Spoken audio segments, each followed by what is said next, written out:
Karakôma? Anao male mécanicien ato. Ana tompoko. Za mécanicien ato.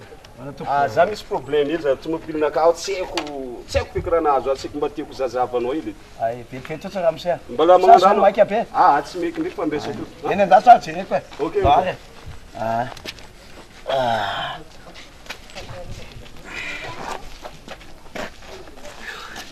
Aza Lisa ramosea? Ato.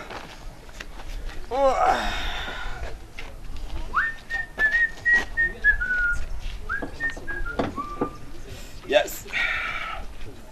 That's all. Zay. Maty zandalary ino eky zegny. Tanao izy io tegna nagnano zegny tsara feony to. Tsy azoko fe. Metsy le patron tsika tapala.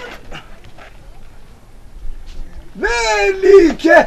Mama, maty zandalary tsy ndraiky ambidiko agny tomobily ty za. Bébé oh. Ouais bébé. Ino maramaratra amin'ny tomobily tsika? Lelika zegny ô, za koa fa tsy haiko fe tsy ndraiky ambidy azy la.